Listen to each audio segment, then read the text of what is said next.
By Vahyala Kwaga, Senior Researcher and Policy Analyst, BudgIT Foundation. Thank you so much for joining us on the news. Delighted to be here as always. So first, what we're hearing now is that there's a possibility that 4 budgets will be run by the Nigerian government within a financial year, and the government says there's nothing wrong with it. Now, 4 budgets to run, is that ideal to even start with? And do you see anything wrong with it? Let's start from there. So the act of this current administration to, as it were, stretch the implementation dates of certain capital expenditures is not necessarily unusual. The previous administration had done so, I think, once or twice. I recall that one of Buhari's budgets, if I'm not mistaken, the 2022 fiscal year, had certain things spill into 2023. And 2021, I recall as well, had certain components brought into 2022. I think they were extended to about March of 2022. So it is not unusual to have maybe 1 or 2 aspects of the capital budget being brought into the next fiscal year.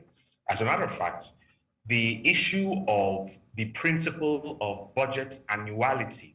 Now, that's a principle of good budgeting that ensures that budgets do not go beyond 1 fiscal year. They are not extended beyond 12 calendar months, whether your calendar month is from March of this year to February of the next year, or from June of this year to May of the next year, I think, as the United States tends to do. As long as you keep it within 12 months, there really isn't much of a problem.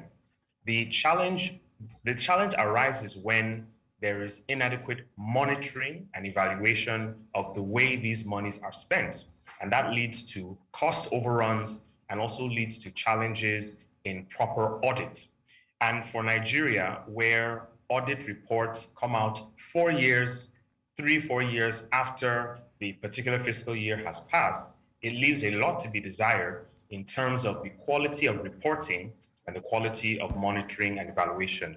But in principle, on the face of it, there really is nothing wrong in extending certain aspects of a budget. But when it goes more than two budgets or 2 separate components, and we're entering 3 and 4, it will become difficult for the federal government to really oversee the entire aspect, the entire range of budget implementation, seen as monitoring and evaluation and reporting are not often done to the highest standards in Nigeria. So I actually like the fact that you've concluded, because we're talking about a budget and a supplementary budgets, and absolutely economists will say there are actually no issues when you have such run into another financial year. But then when you have 2 budgets, 2 supplementary budgets, then that calls for some sort of questioning. Now, in the light of this, Vahyala, how do you think the Nigerian government will be able to ensure financial stability and resource allocation and monitoring? Because it's one of the things you mentioned. So if we have a government that cannot ensure that, don't you think that would, at the end of the day, speak more to issues around accountability and the inability of government to be able to track its records over time? Absolutely. I mean, you perfectly summarized our concerns as an organization, which we suspect the rest of Nigerians share.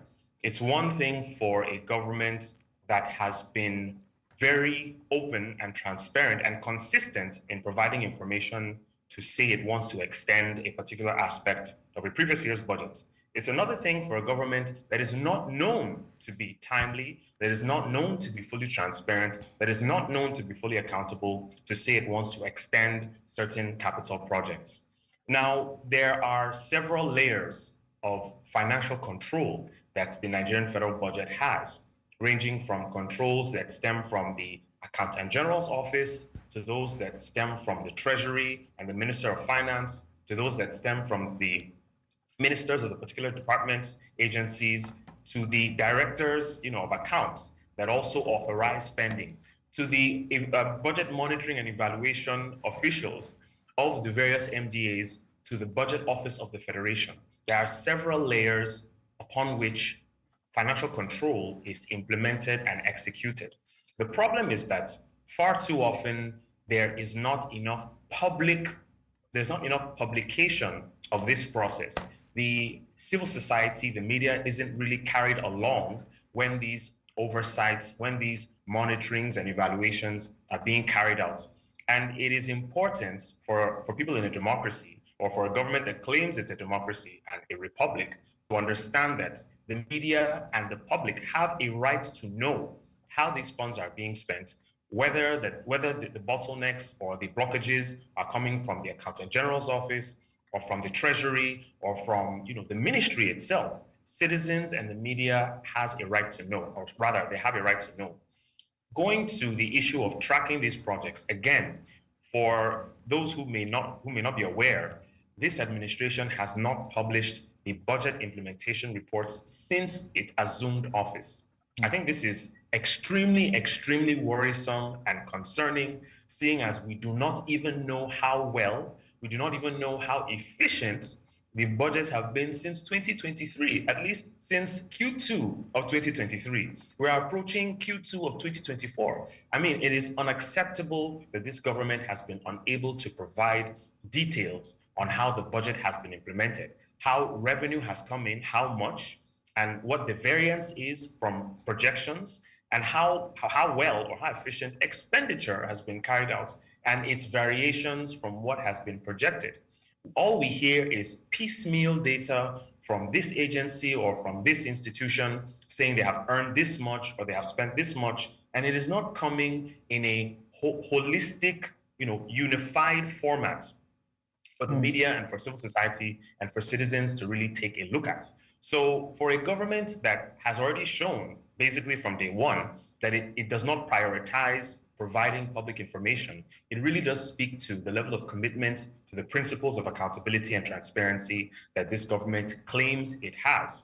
And it really should be a point of concern for media and civil society organizations to push for more accountability and transparency from the government. All right, now let's quickly look at what the presidential advisor, Vahyala Kwaga, actually gave as an excuse. Now, I'd like to find out if that is tenable. He talked about fund delays, and that made it impossible for project execution. Now, if that is a challenge, and we are saying that, why would you still go on to actually run or to start pushing for another budget and another supplementary budget, having 4 budgets run within a cycle? What do you think would have been the appropriate thing for the government to do? Because we know that fund delays are actually things that do happen, and budgets need to be performed. Funds need to come in, projects need to be rolled out. But then here is a constraint that the presidency is saying has actually inhibited the ability to ensure that this budget execution is optimally fulfilled. I mean, it's understandable that there are funding delays, and the evidence, I suppose, is found in the frequent and large-scale borrowings that this administration has embarked on. I think in its first year, the Tinubu administration has borrowed a considerable amount of money, and we're talking about Euro bonds that have very high interest rates. We're talking about domestic securities that oftentimes are not directed towards uses that can be tracked. Professionals and experts have said that instead of the government to focus more on infrastructure bonds that are mandated to be used for infrastructure, it uses more open-ended securities, which means that we do not always know what the government uses this domestic borrowing to do. And I think that is a huge red flag in terms of accountability and the principles of good government. But speaking to the issue raised by Mr. Ononuga, I do not think the excuse is very tenable. And why I say so is that these projects need to be identified and prioritized. And the people, I suppose through the National Assembly, must be given explanations as to why this particular project in this particular ministry requires prioritization. It's not unusual for the government to extend a capital project into the next fiscal year. Dealing with the Nigerian budget, I have seen in several instances across the ministries, projects that were commenced in a previous budget, appearing in the next budget. And there's a brief description in the budget line that states it is an ongoing project.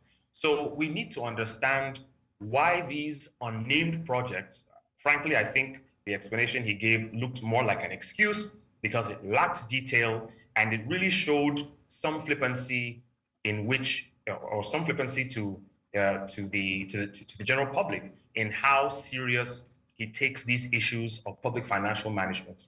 So going back to the delays, yes, it is true that there may be funding delays, there may be delays in attaining or acquiring authorizations to incur expenditure, there may be issues with procurement, there may be issues with contracting, but we as a people, we as civil society expect the federal government to have honed its skills in budgeting, to have perfected the art of budgeting.